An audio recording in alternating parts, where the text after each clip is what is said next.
welcome to this course on contracts management in construction projects. By the end of this course, these are the few things that you're going to learn.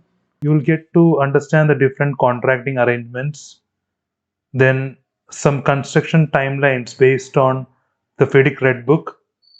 You'll learn how to draft a contractual letter. You'll get to know some important bank guarantees that is used in a construction project. You'll understand the different types of FIDIC books. You'll get an idea about the difference between a variation and a claim. You'll get to know about termination clause, which is a very important clause in any construction project. And finally, you will also understand what delay damages are. So welcome to this course. Have a great learning time. In this video, we'll look into the different contracting arrangements that is used in a construction project. So let's move into the video. The first and the most often used arrangement is called the single prime contractor. Under this arrangement, the owner will first contract with a design professional or a design contractor to perform the requisite planning and design works. The design contractor can utilize the specialized consultant help or their services to carry out the designing of some specialized works. Once the design is completed, the owner then contracts with a single contractor to carry out the execution part of the project. Now all the procurement and subcontractors comes under this single prime contractor. So this will insulate the owner to a limited extent from claims or disputes that arise from these suppliers or subcontractors. The next arrangement is called the multiple prime contractor. This is also called independent prime contractor arrangement. Under this contracting model, the owner still retains the design professional as a single point of responsibility for all the planning and design of the project. However, the owner will then issue a series of construction contracts to different prime contractors. There will be more than one prime contractors. This multiple prime contracting arrangement may be organized by craft or trade. That is, a civil works will be given to one contractor, the structural works to the second contractor, the mechanical to another contractor, or the electrical to another contractor, or it can be also organized by project phase. That is, initial works to one contractor, the building works to another contractor, maybe the parking and basement works to another contractor, the landscape works to another contractor. The concept is that the project delivery can be sped up by allowing construction to begin prior to completion of full design. So once initial design is completed, the initial contractor can be used to carry out the initial works. If the building 1 design is completed, the building 1 contractor can start the work instead of waiting for the entire design completion of the project.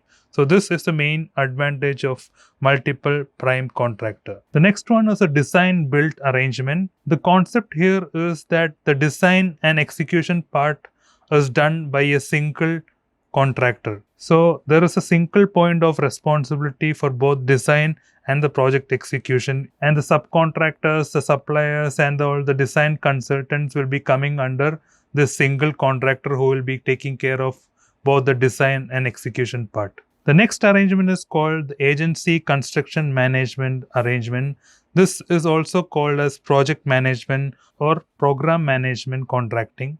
Here the owner still maintains a direct contractual relationship with both the design professional and the execution contractor, but will also have a contract with an independent construction manager who will be coordinating between the two other entities, that is the design contractor and the execution contractor, and will be overseeing the activities of both these contractors. The construction manager is here granted with some authority of a limited agent of the owner. That is, they are given some contractual authority to take certain actions in the name of the owner, and the owner will be bound by such actions. Some other actions, some critical actions, however, will be reserved under exclusively to the owner. Now, the last arrangement is called the construction at risk arrangement. This is also called as a construction management at risk model. Here the owner maintains a direct relationship again with the design professional and a separate relationship with the construction manager. In this manner, the owner will provide for multiple prime contracting to speed up the project delivery cycle, while it sometimes sheds some potential liability with respect to the multiple primes. The construction manager holds all the trade contracts and the liability for the same here in this arrangement. I hope this video was informative and you have gained some knowledge about the different contract arrangement that takes place in a construction project. In this video, I'll be giving you a brief explanation on the various FIDIC timelines. I'll be making this video into two parts. So this is part 1 and the remaining will be continued in the next part. So let's move into the video.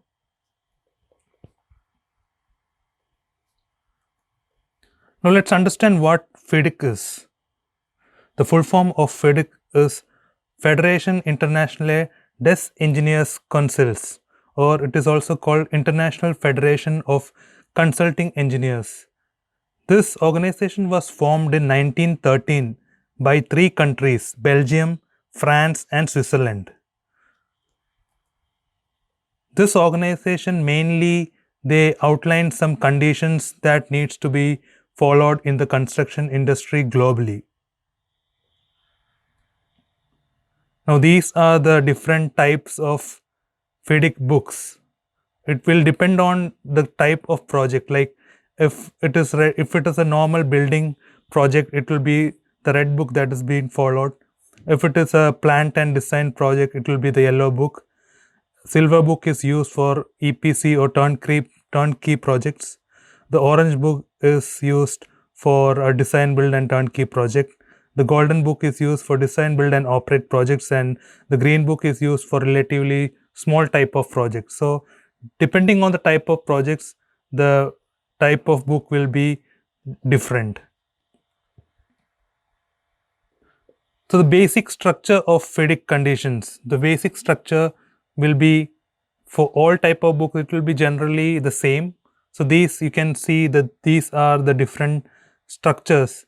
These are the different headings that will be followed in each book, like the general provisions, what the employer, engineer, contractor and nominated subcontractors responsibilities are and what they should carry out in a contract, the staff, labor, plant, material, workmanship, the delays, when the commencement date is, what the tests on completions are, how it will be carried out, when the defect liability starts and what the tests are after completion, how the measurements of the works are done, how variations needs to be notified and how it is verified, how it is determined, the price of the contract, the payment, how the payments needs to be done, the different timelines.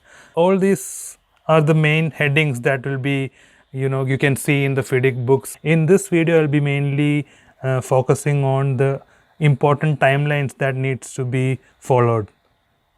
So let's move into each timelines. Now first is like when the contractor receives a letter of acceptance. When he receives a letter of acceptance, within 28 days, the contract agreement needs to be signed between the parties, that is the employer and the contractor. So once the tender is finalized and a contractor is selected, he will receive the letter of acceptance that see you have been selected for the project and under these terms and conditions. So once that letter is received, within 28 days, the agreement needs to be signed by both parties.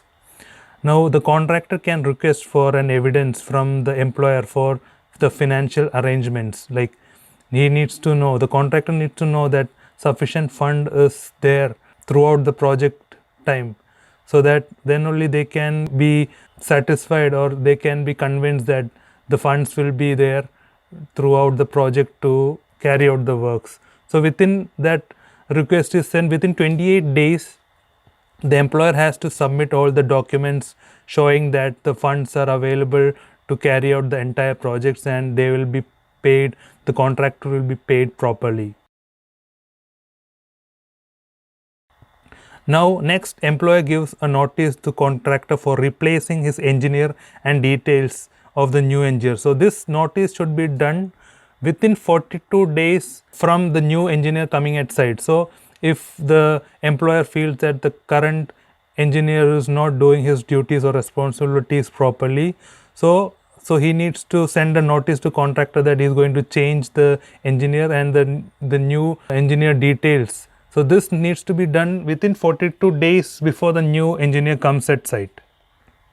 Next is when the contractor, once he receives the letter of acceptance, within 28 days the contractor needs to submit his performance security to the employer. Now next is the contractor to renew the validity of a performance security. So this needs to be done within 28 days once the contractor has realized that the work, his performance security is not being returned back, or the work will be not completed within the validity date. Like the performance security will be having a validity date. So within 28 days before the validity date, if the contractor is sure that the works will not be completed and the performance security will not be received back from the employer, then he needs to renew this to a new date depending on the new completion date. Next is the contractor to pay the amount due to an employer. So there might be some amounts that the employer needs to get from the contractor. So this needs to be paid within 42 days.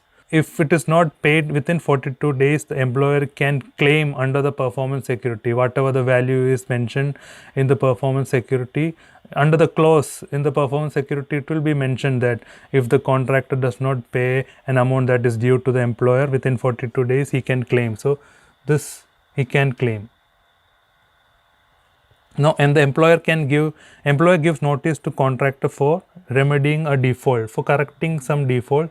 So if this is not done in 42 days after giving the notice, then again the employer can also claim under the performance security. This clause will also be mentioned under the performance security if this contract, the FIDIC is being followed in this contract.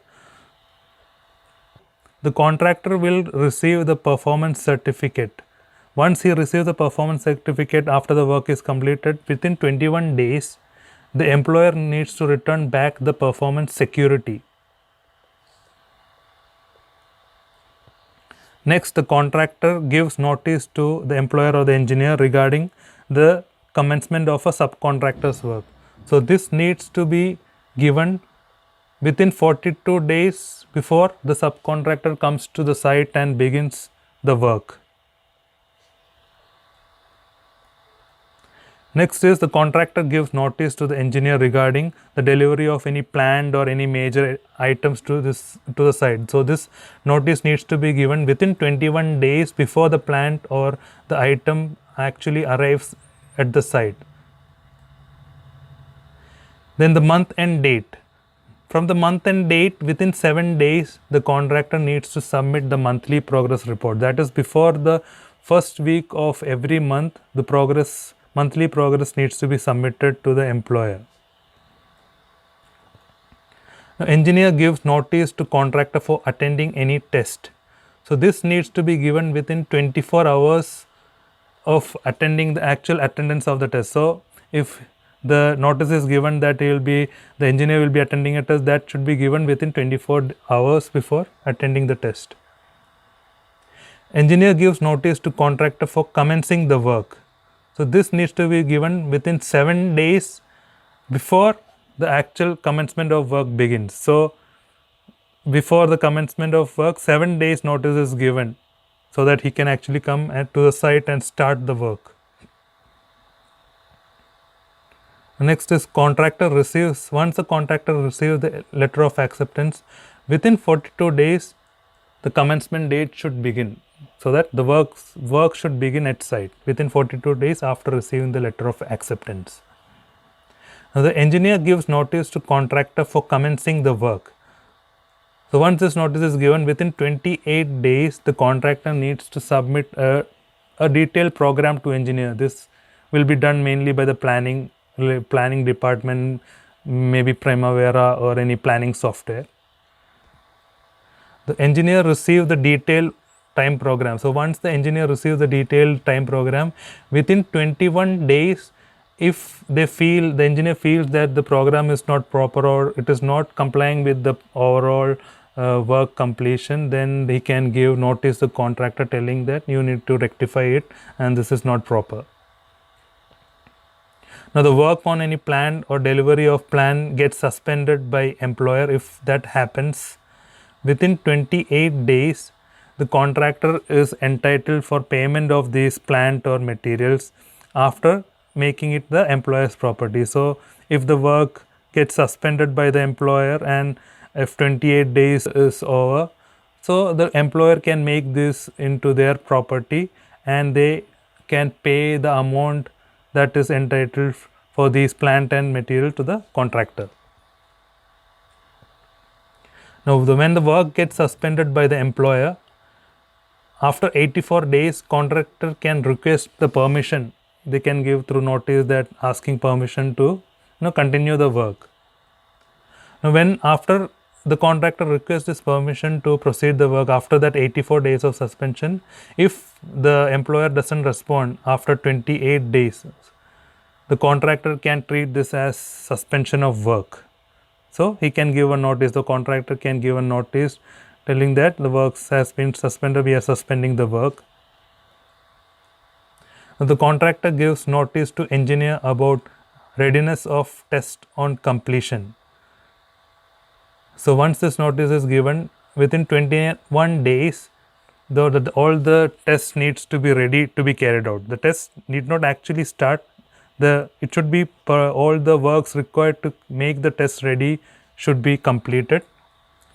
And once this is ready, when the tests on completions are ready, within 14 days, the actual test needs to be carried out at site. Now the engineer gives notice to contractor regarding any delay in carrying out the test on completion. So once this notice is given, within 21 days, the test on completion has to be carried out. So if there is any delay, once the notice is given, within 21 days, the contractor should actually carry out the test. Now the engineer gives notice to contractor regarding delay in carrying out the tests on completion, and if at all within 21 days the contractor doesn't respond or doesn't carry out the test, the employer can carry out the test at the risk and cost of the contractor. So they can assign their people to carry out the test, and the cost, whatever cost is incurred on it, will be accounted on the contractor. The contractor gives notice to the engineer for issuance of taking over certificate. So once the work is completed, the contractor will ask for a taking over certificate. So once that notice is given, within 14 days, the work should be ready for taking over. So the contractor should, within the 14 days of the completion date, contractor needs to give a notice telling that the work will be completed within 14 days. Now the contractor gives notice to engineer for issuance of technical certificate, and within 28 days. So within 14 days the test will be ready, and within 28 days the engineer should they should give the taking of certificate or they should reject the application giving their reasons. Now once the contractor gives notice to the engineer for issuance of taking of certificate, and if the engineer does not respond within 28 days, then the contractor can assume that a taking of certificate is deemed to have been issued for the work that for which the taking of certificate has been applied for. So this part is completed. Now there are again some timelines which I'll be continuing in another video. This video is part 2 of FIDIC timelines. Now the employer prevents contractor from carrying out tests on completion. So if this situation happens, within 14 days, the employer is deemed to have taken over the works, or the taking over certificate is deemed to have been issued to the contractor.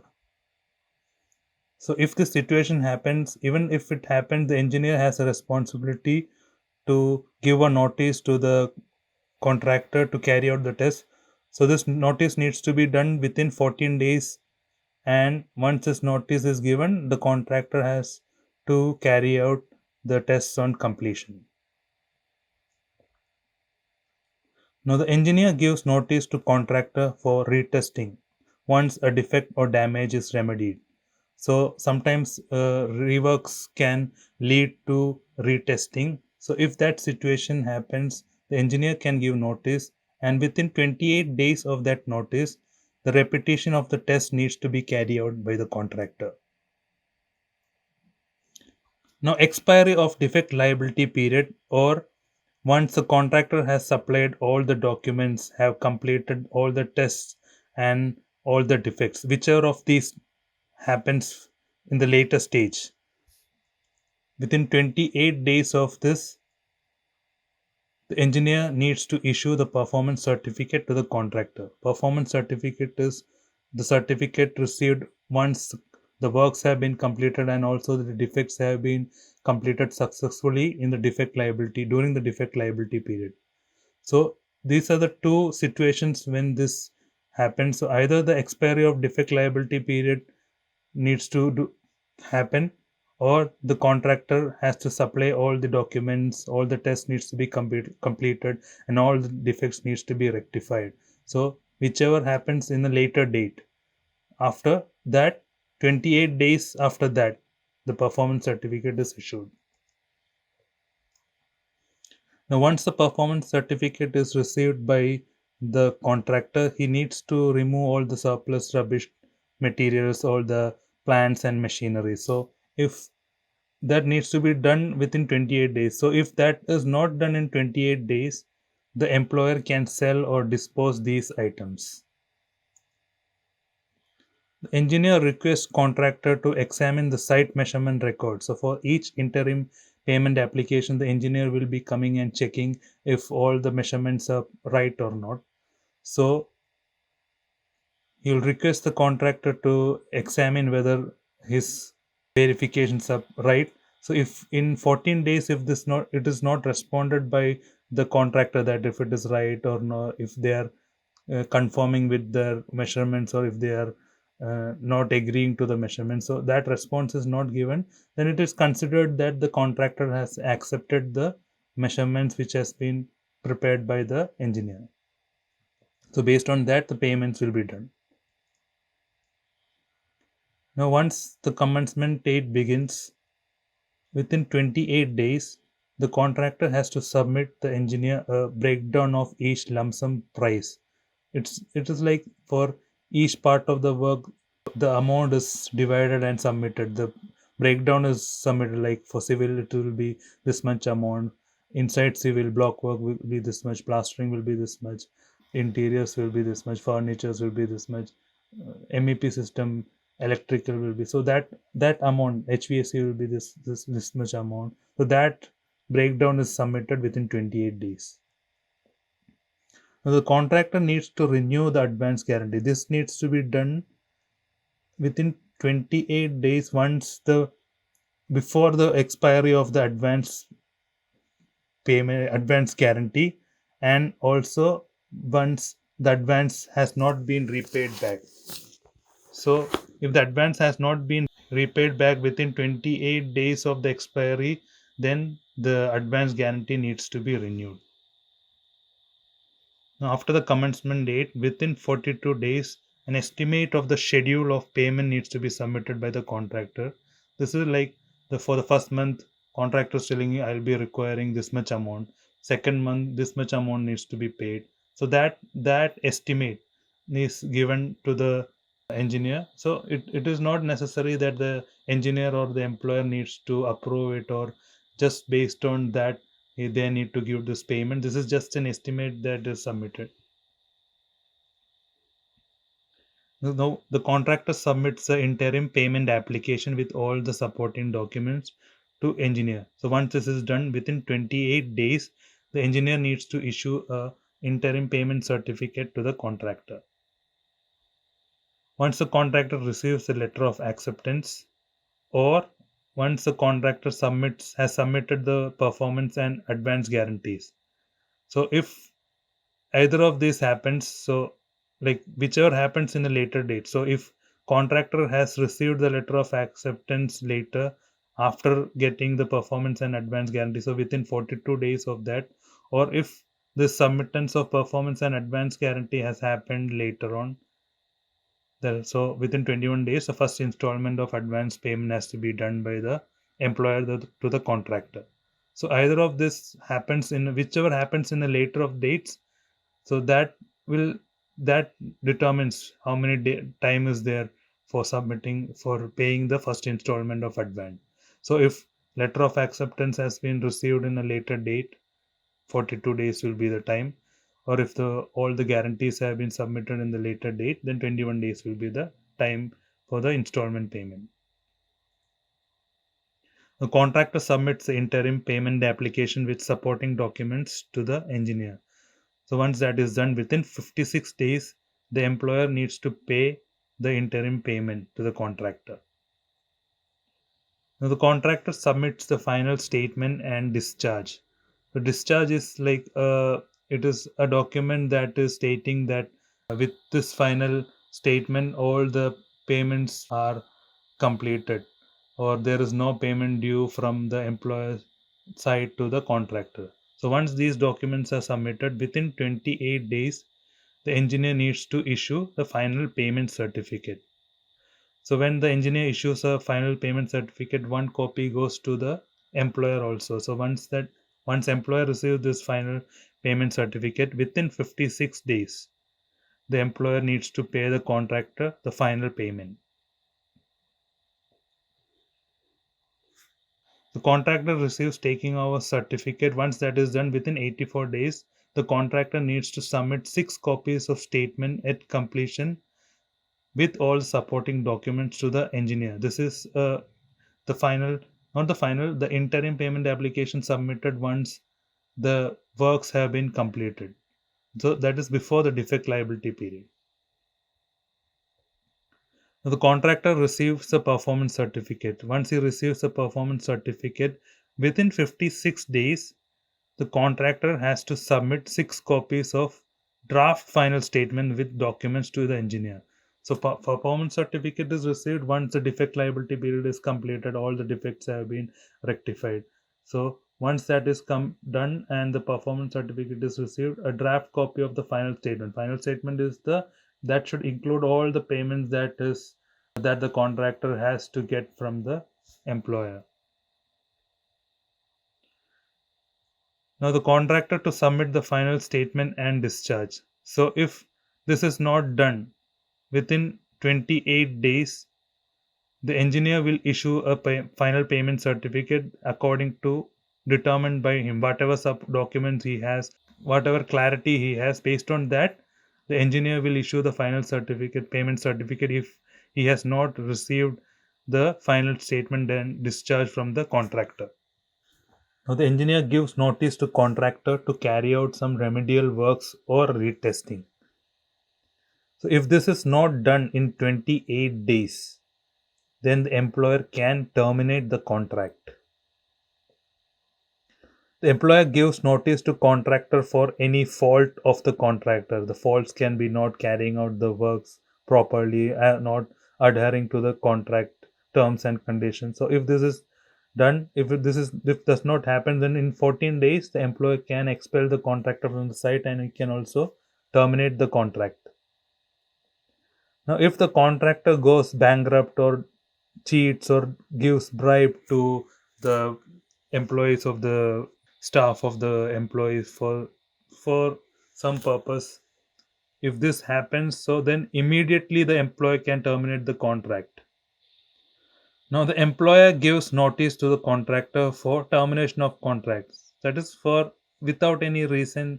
This is called termination by convenience. So if this happens, or if the employer returns back the performance security to the contractor, so whichever of this happens in a later stage, within 28 days of that, the employer can terminate the contract.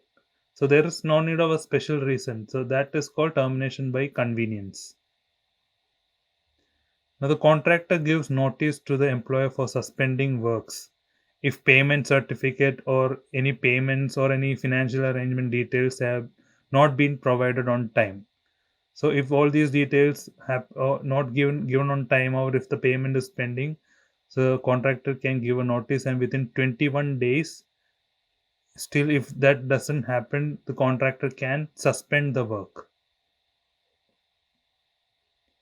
The contractor gives notice to the employer for receipt of evidence of financial arrangement. So once that notice is given, within 42 days, if he doesn't receive these evidence of financial arrangement, then the contractor can terminate the contract. So I forgot to include that if not received in 42 days. So this is that if he has not received this evidence in 42 days, then the contractor can terminate the contract. The contractor submits the interim payment application with supporting documents to engineer. So once this is done, and if the payment certificate has not been issued by engineer in 56 days, then again the contractor can terminate the contract. Or when the date of getting the payment comes, and if the contractor has not received the payment in 42 days, then again the contractor can terminate the contract. The contractor gives notice to employer for any fault of the employer. So again, employer not carrying out the contractual responsibilities properly. So if any fault is, if he's delaying any works, or any faults that is not adhering to the terms and condition happens, within 14 days, the contractor can terminate the contract. Now again, employer goes bankrupt or suspension of work is prolonging for a very, very long time, then immediately the contractor can terminate the contract. Now, either parties can give notice to the other regarding prevention of performing work due to force majeure. So, within 14 days of that notice, then the works can be suspended for till that situation is over. The work is prevented from continuing for 84 days, or a continuous period of continuous days of 84 days, or in multiple periods 140 days. If this happens, then again either party can terminate the contract immediately. Now the contractor becomes aware of an event or circumstance causing extension of time, or if additional payment. If that event happens and the contractor becomes aware, he needs to give a notice, and within 28 days he needs to give that notice to the engineer regarding the same. Now once the contractor becomes aware of this event or circumstance causing this EOT or additional payment, within 42 days the contractor has to submit all the details, supporting details for this claim or for this extension of time. Now once the engineer receives all the particulars of claim from the engineer, within 42 days the engineer has to respond with his approval or his comments or his disapproval. When the contractor becomes again aware of any event or circumstance causing extension of time, within 42 days, contractor has to submit full particulars of the claim. I think this is repeating. Okay.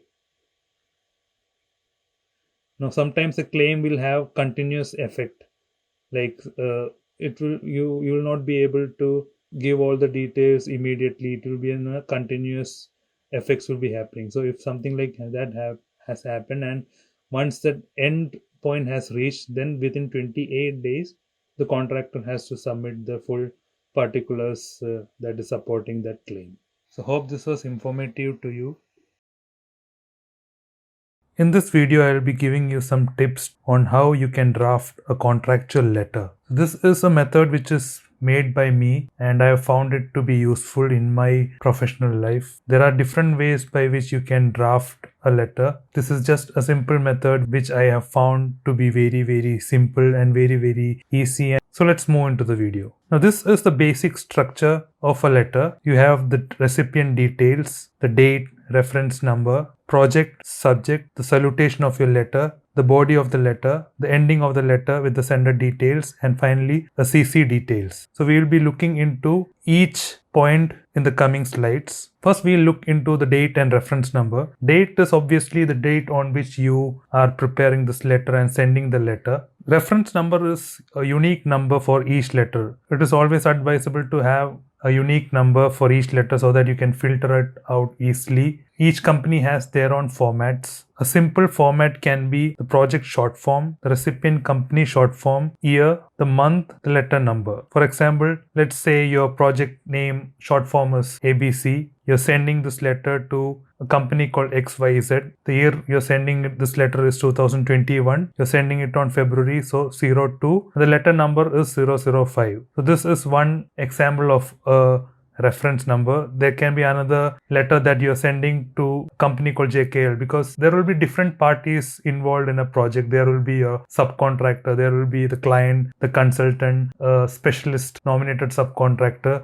So you will be dealing with them all, and you will be writing letters to everyone involved in this project. So it is always advisable to mention the company name in a short way so that you can filter it out easily. From this format, you can filter out how many letters you have sent to a company XYZ. You can also filter out how many letters you had sent in the month February or March or December. You can also filter out in 2021 how much letters were sent. There can be some other additions, like if it is a variation, you can just mention a V. So after 005, you can put a slash and mention as V or normal letter or something. Each company will have their own standards. So that is also one way in which a reference number can be prepared. So this is a normal basic format which can be easily used for all the letters. Now we'll have the recipient details. The recipient details is the person to whom you're addressing the letter to. So the basic details that is required is just the name, designation, the company name, and the company address. So you see the example, Mr. James George, project manager, sending it to ABC Private Limited. James George is a project manager of ABC Private Limited. And then PO box. The address need not be the complete address, just a PO box and the city or the country where the company is located. That would be more than enough as company address. So this is the basic structure of the recipient details. Next is the project and the subject. The project means the name of the project. In addition to that, you can also mention a contract number or a project number. Each project will be having some number or a contractual number related to it. So you can just mention the contractual number or the project number with the project name. And the subject is a short description of the letter content. So if you see here, you're putting the project as ABC Towers and contract number is XYZ034. And then the subject is a notice of variation number 22, additional light fixture installation in entrance hall. That is a short description of what this letter is about.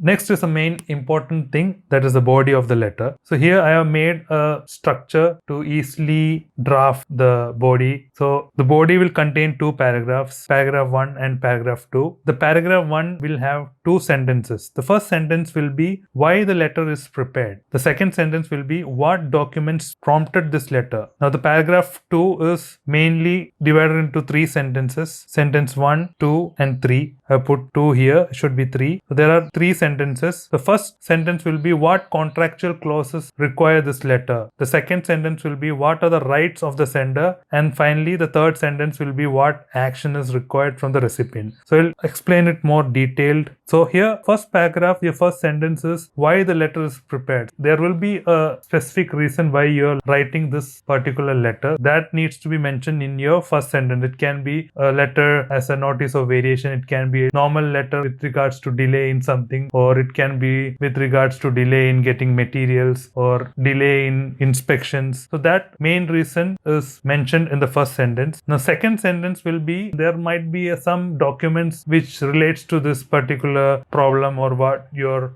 writing this letter for. There might be a drawings, there might be some inspection request numbers, there might be some material requisition numbers, it might be a reply to one letter. So there will be a document associated with this particular letter which we are writing. So that document needs to be mentioned as the second sentence. Now in the paragraph 2, the first sentence will be a contractual clause required for this letter. So in your contract, there will be a requirement, there will be some clause mentioned in your contract which requires this letter to be written. So if it is for variations, there will be a clause mentioning that if you come to know about any circumstances for an additional work, you need to notify it to the client. If you find any delay in testing or any inspections, you should notify within this much time to the client. So all these contractual clauses, the clause number should be mentioned as the first sentence in this second paragraph. The second sentence of this paragraph will be the rights of the sender. So as per this clause, what are your rights? There might be some cost involved in it. There might be some extension of time involved, or that particular implications needs to be mentioned as a second sentence. And finally, in the third sentence, what are the actions that is required from the recipient of this letter? What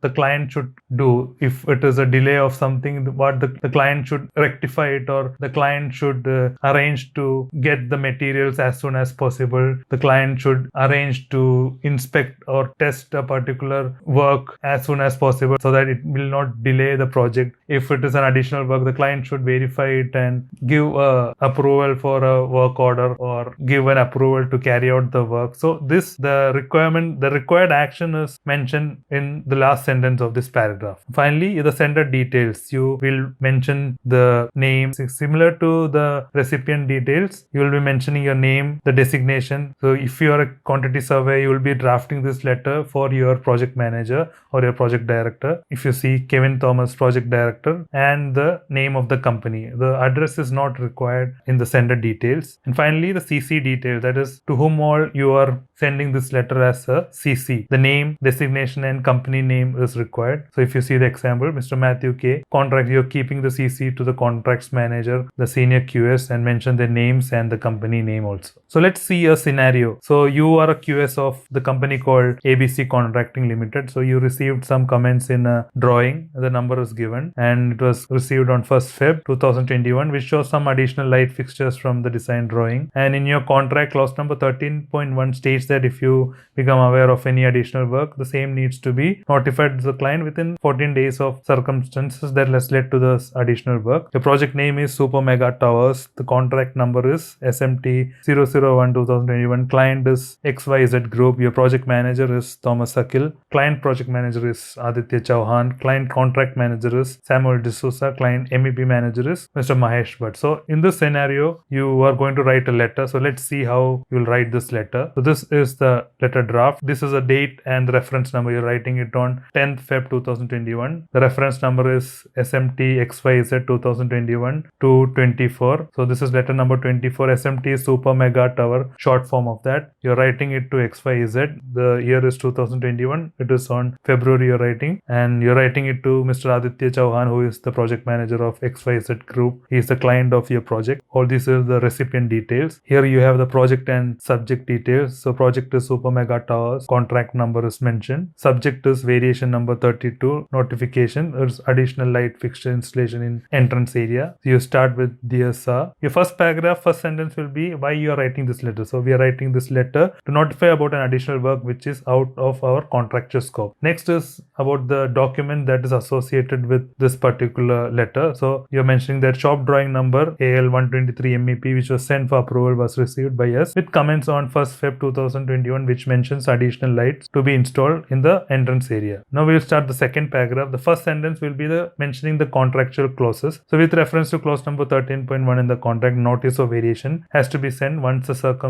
circumstances for any additional works out of our scope has aroused. Now the second sentence will be the rights of the sender. So we also reserve our right for any cost and time implications arising from the same, and the details shall be submitted in due course. And finally, the last sentence will be what is required from the recipient. So kindly request your approval for carrying out this additional work at the earliest. Yours sincerely. So your project manager is Thomas Akil, ABC Contracting Limited. You're sending this letter CC to Mr. Samuel D'Souza and Mahesh Bhatt, who are the contracts manager and MEP manager of XYZ Group. So this is a simple letter. All the details have been included for this letter, and it is just simple and easy to understand. In most companies, what happens is that even though you are a quantity surveyor, the letters are drafted by the higher management. So they just get the details from you and then they just draft the letters. So you are not kept involved in all those contractual correspondences. So hope this video was helpful and informative.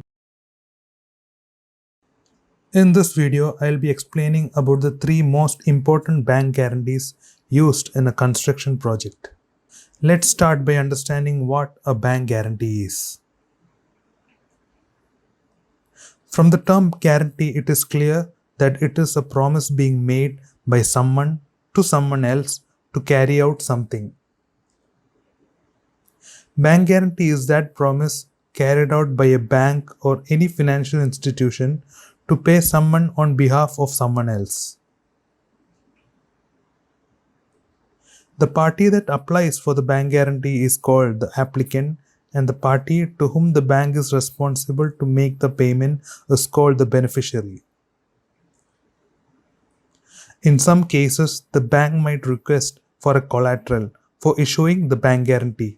This can be any asset, cash, real estate, or land.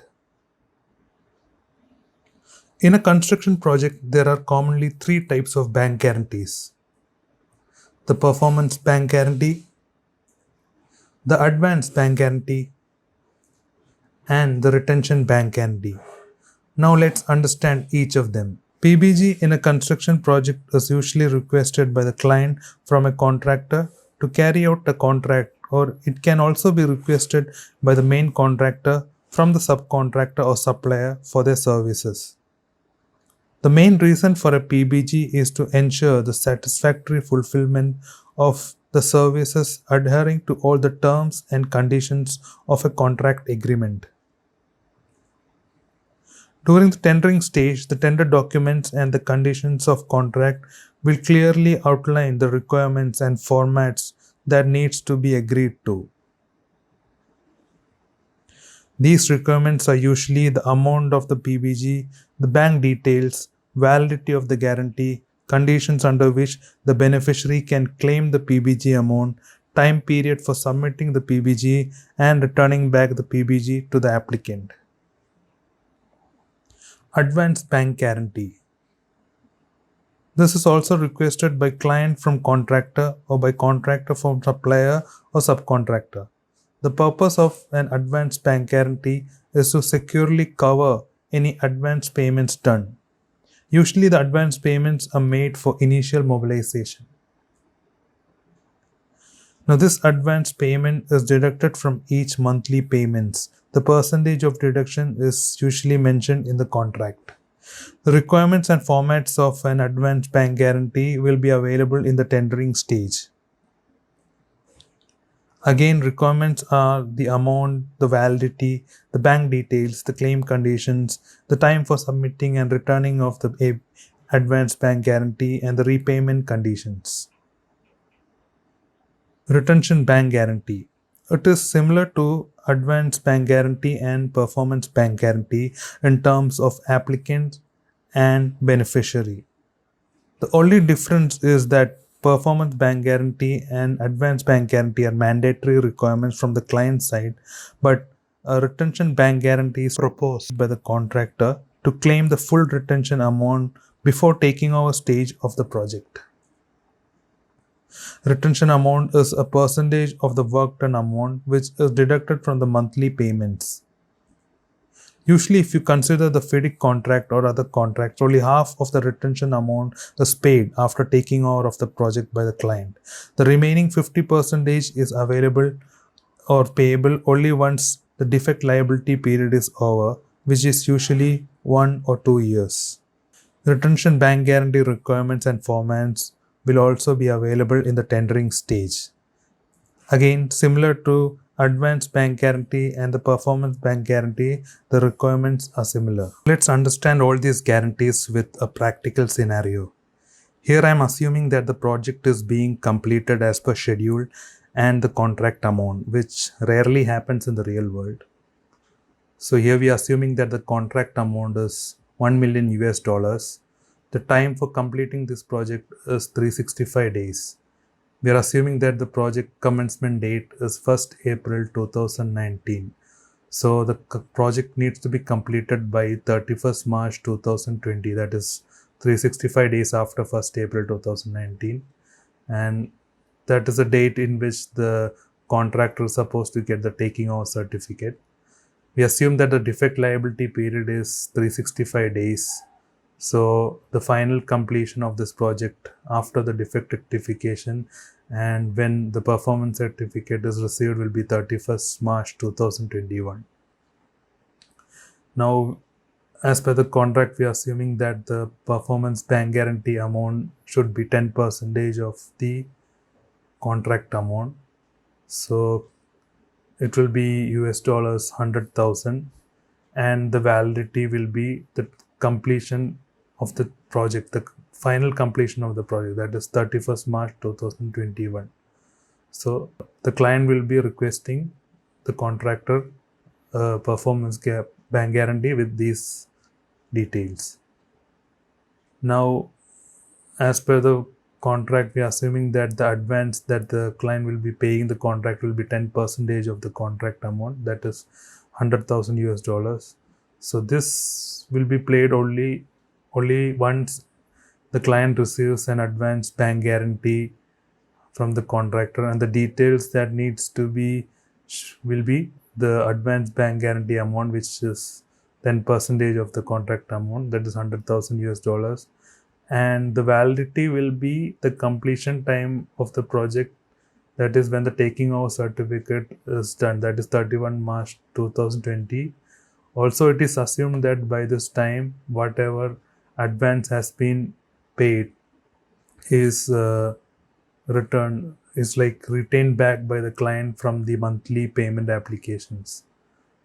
So that is an assumption that needs to be done. If by this date advance has not been completely retained back by the client, then the validity of this bond needs to be again extended. Similarly, in the real scenario, if the project completion gets delayed, the validity of the performance bank guarantee should also be extended. Now, to understand this RBG amount and validity, first we'll try to understand this table. So if you see in this column, we have put each month. In this column there are the amounts which we have claimed in each month, and each month we are deducting the advance and the retention. As per the contract, we are assuming that the deductions for the advance is 10% of the monthly payment amount, monthly work done amount, and the retention also is 10% of the work done amount. So if we consider each month the final payment being done after the deductions, you can see, for example, for the first month it will be 100,000 minus 10,000 minus 10,000, that is 80,000. So like that, for each month we are assuming that the project is completed and the entire contract amount has been claimed by the end of the 12th month. So after the 12th month, if you see, the total work done amount is 1 million US dollars, which is equal to our contract amount. The total deductions, advance deductions being done is US dollars 100,000, which is similar to what we had received, the contractor has received in the initial stage. So the entire advance has been retained back by the client. Now the total retention amount is 100,000, and the total payment that is received by the contractor is 800,000 plus the initial advance, that is 100,000. So the payment received till now will be 900,000. The remaining payment of 100,000 is a retention amount, and usually as per contracts like FIDIC and other contracts, only 50% of the retention amount can be claimed by the contractor once the completion of the project takes place, that is once the taking over certificate is received. So only half of the retention amount, that is 50,000, can be claimed during this date, that is 31st March 2020, and the remaining 50,000 can be claimed, remaining 50% can be claimed only after the defect liability period, that is the contractor has to wait till 31st March 2021. So at this point, this retention bank guarantee plays the role. So if the contractor wants to get this 50,000 immediately during the completion of the project and doesn't want to wait till another 1 year, so that time they can provide a retention bank guarantee to the client with that amount, that is the remaining amount, that will be the amount mentioned in the guarantee, and the validity will be the time till the defect completion is completed, that is 31st March 2021. Again, if this defect rectification gets extended, this validity will also get extended. So hope this table is clear. This video will be looking into the different types of FIDIC books and when the FIDIC book is used according to the different type of project or as per the design conditions. The first book is the green book. It is also called mini red book or the short form of contract. So basically this book is used when the project is a very simple or a project of a very less contract value, that is less than $500,000. If it is a repetitive project, or of a short duration, that is less than 6 months. So for such kind of engineering and building works, this book is used. The majority of the design is done by the employer, but at times the contractor can also design under this type of book because the project is not that complex, it is very small or repetitive. So the design can either be done by the employer or the contractor. Next is the most common book that is used in majority of the projects, that is the red book. So it lays down the different conditions of contract for construction, that is basically for projects that is of more duration or of higher values, mainly building and engineering works. So according to this book, the design is done by the employer. The majority of the design is done by the employer, but some elements can be designed by the contractor too. The main thing to note is the majority of the design is carried out by the employer, and based on their requirements, the contractor executes the project. The next book is a pink book. It is almost similar to the red book and it has the conditions of contract for construction, but the difference is that it is mainly a multilateral development bank's harmonized edition. That is, this book is used mainly when the building and engineering works are being financed by some multilateral development banks. So there will be different clauses that will be laid down according to the bank conditions. So that will be the major difference from the red book. And here again, design is mainly done by the employer and only some elements may be designed by the contractor too. So major difference between the red book and the pink book is the conditions laid down by the multilateral development banks. The different clauses will be modified accordingly. Next is the yellow book.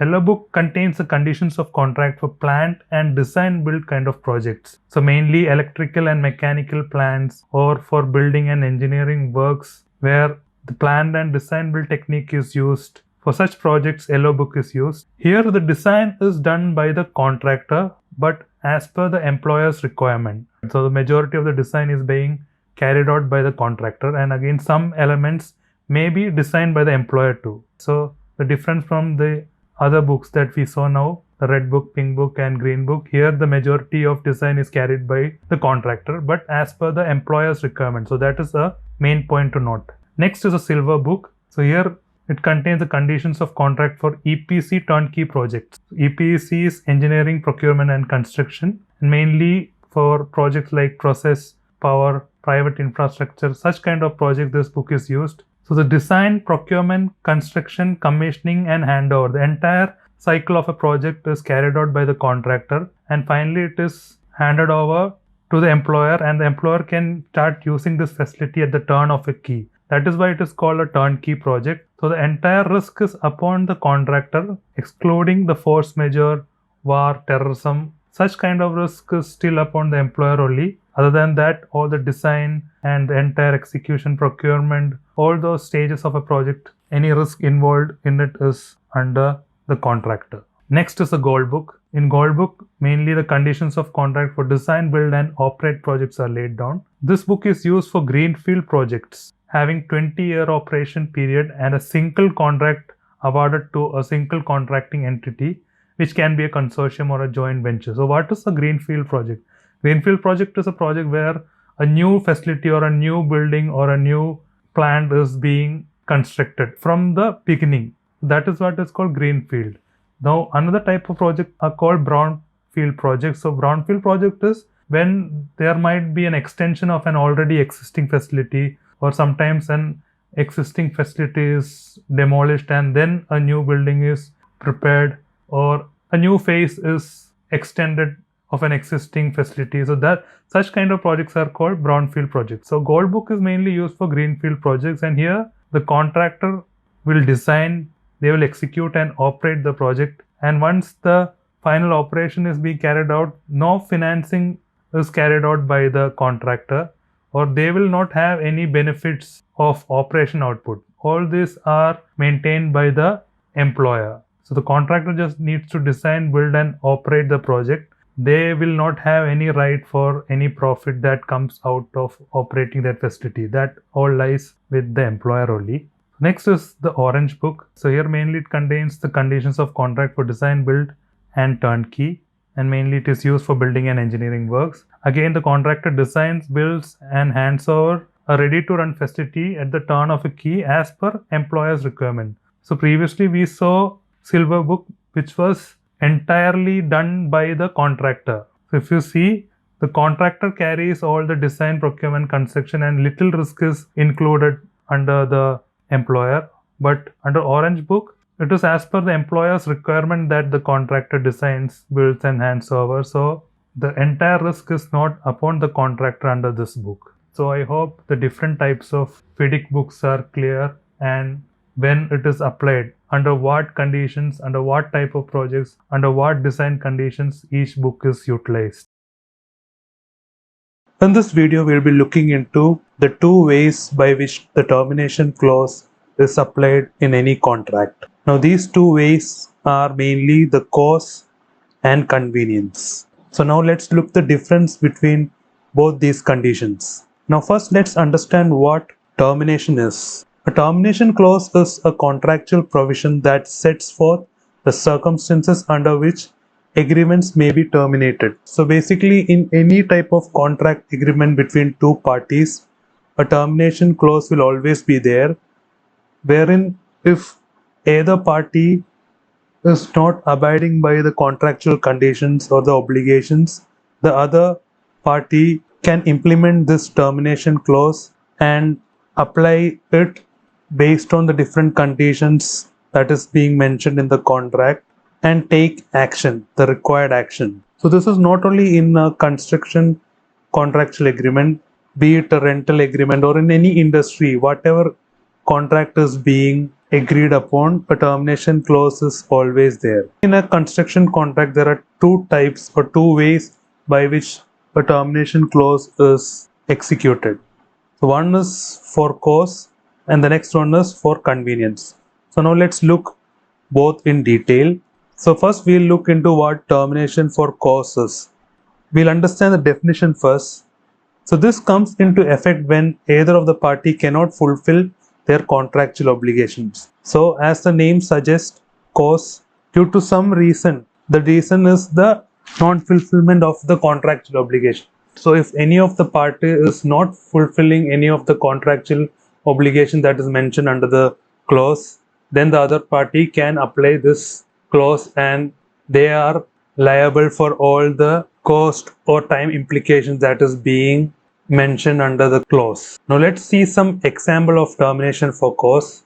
So first we'll understand when an employer can terminate the contract. So mainly an employer can terminate the contract if the contractor abandons work in between, or they are not able to rectify, remedy or proceed a work within a notice period that is provided to them by the employer's personnel or the employer appointed engineer. They will be instructing some works that needs to be rectified within such and such time. So if that is not being carried out at that time, the employer may terminate the contract, or else when a contractor subcontract the whole work without any agreement or without notifying the employer, again when the contractor becomes bankrupt or insolvent or they are under liquidation. If the contractor offers bribe or gift or any other reward for non-adhering to any contractual conditions. So if they are offering to some personnel of the employer for carrying out some kind of help for them, such condition also the employer may terminate the contract. And there might be other different terms and conditions that is set in a contract under this clause. Depending upon the type of contract, there might be a lot of other exclusively mentioned reasons under which the employer can terminate the contract.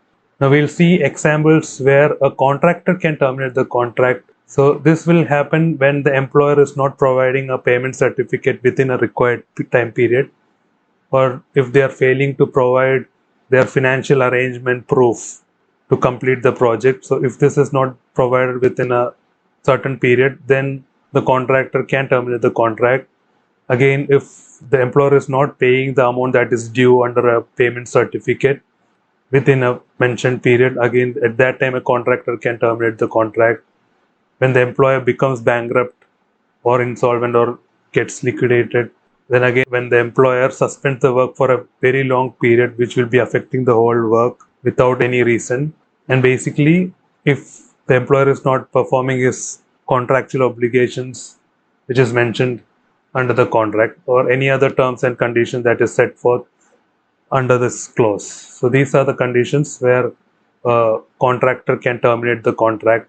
Now, under a termination for cause, the payments are made in different ways. So if the employer is terminating the contract, then they can stop further payments to the contractor, and they can also utilize the materials and equipments for carrying out the completion of the project. Again, the contractor will also be liable for all the cost that is being incurred for completion of this project, and they can also claim the performance bank guarantee and the advance bank guarantees that were submitted by the contractor to the employer for the proper completion of the project. So if they're not adhering to all the contractual obligations, the amounts mentioned under these bank guarantees can also be claimed by the employer. Now, if the contractor is terminating the contract, then they are liable for all the payments for the works that has been completed till then. They can also receive any amount of loss of profit or damage that is being sustained due to the termination of the contract. The performance security should be returned back to the contractor because it is not their fault that the project is not being carried out. So at that time, this needs to be returned back, and any other terms and conditions can also be applied under this clause for the payment. Any other fees or any other percentage can also be added to the clause. Now let's see what termination for convenience is, the definition. So this comes into effect when there is no contract breach made by either of the parties. So like termination for cause where there was a specific reason or condition, here there is no such condition or reasons that is being applied. So to understand it more clearly, we'll see an example, like if there is a lack of fund in between the project by the employer, or if the employer thinks that this project is not required for completion of, they feel that this project will not be a useful project for them. At that time, they can use this clause. Then a force majeure happening and suspending the work for a long period. So at this time, any of the party can terminate the work since a long period is holding the project, and any other terms and conditions can also be added.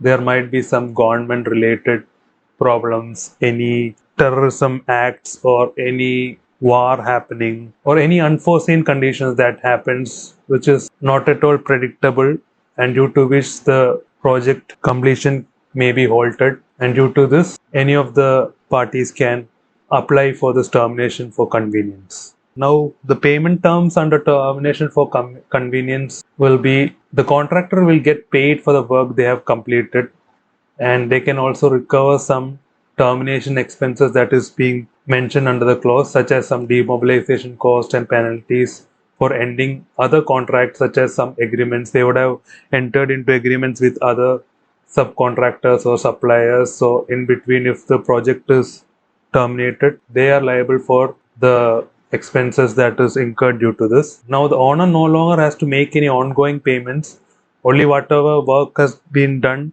only the payments for that is required, and is typically not required to pay the contractor any profit or damages arising from a cancelled job and any other terms and conditions that is being mentioned on the clause. So if any other fees is there or any percentages that is being mentioned, such things can be added to this clause. So I hope the two different ways of termination is clear. In this video, we'll be looking into something called delay damages. So this is a very simple concept, but still most quantity surveyors get confused with.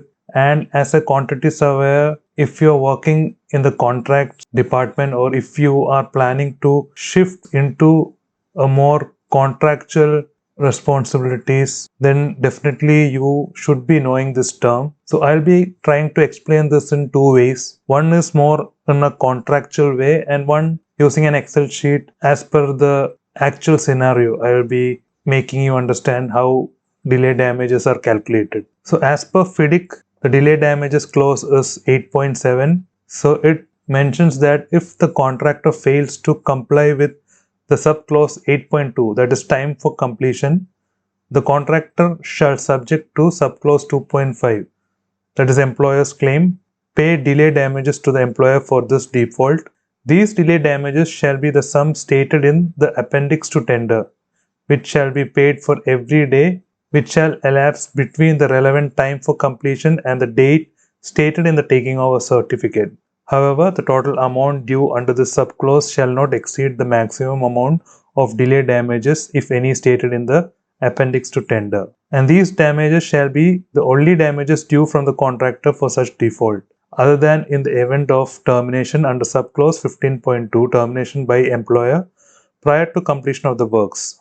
These damages shall not relieve the contractor from his obligations to complete the works or from any other duties, obligations, or responsibilities which he may have under the contract. So basically what this clause mentions is that there is a time for completion mentioned in every contract. Every project will have a time for completion that needs to be adhered to, and if at all this completion time is not satisfied by the contractor due to their problems, then the employer can fine you. That fine is basically what is called delay damages, and this claim can be done as per subclause 2.5, that is employer's claim, and this damages claim is put forth in terms of days. That is, for each day a particular amount is included in the appendix to tender. That is, normally when you receive a tender to fill up, there will be an appendix to tender wherein you have to fill this delay damages percentage or an amount. So mostly when you get the tender document, there will be a contract document also.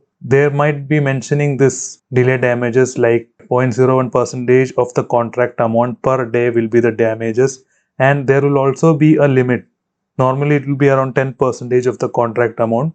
So when you fill this tender documents and in the appendix to tender, you can accept that damages, delay damages that is being put forth by the client. You may also reject it and you can put forward your amounts that you think is better or what you think is fair enough. So you might think that a 0.01 percentage which is being considered by the client is not fair. You can put something lesser than that, 0.005 percentage of the contract amount per day as the delay damages, and you can mention that in the appendix to tender. So accepting it or not is under the client's discretion. So normally it might be an amount. If you are in UAE and the currency will be in dirhams, so it might be 2,500 dirhams per day of the delay, and the delay is actually calculated from the taking over certificate, and the total amount due, the maximum limit, that is also mentioned here. That will also be mentioned in the appendix to tender.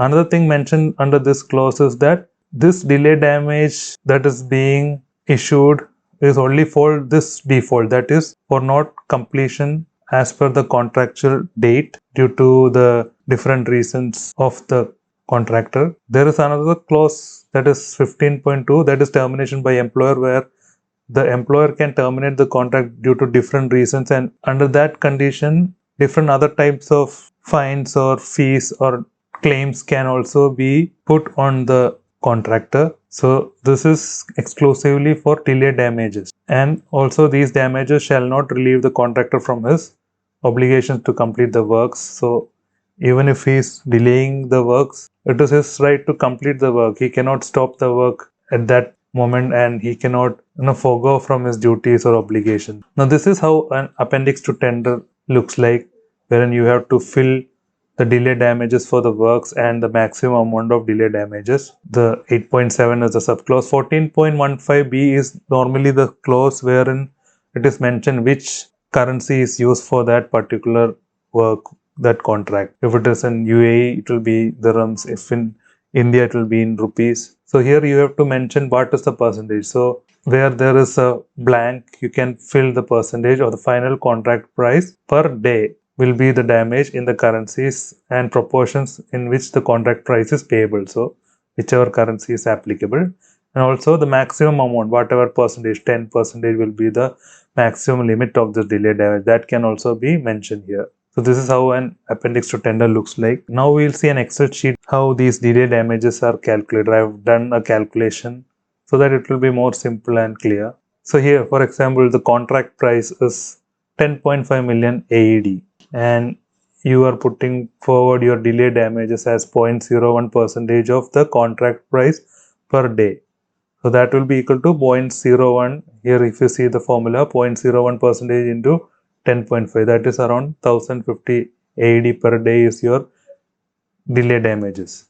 And the maximum amount that you are agreeing to is 10% of the contract price. So that is 10% of 10.5, that is around 1.05 million. So that will be the maximum limit of the delay damages.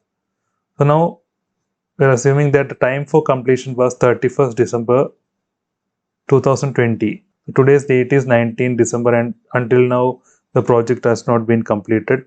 So the delays, number of days of delay is 353. That is today's date minus the actual completion date.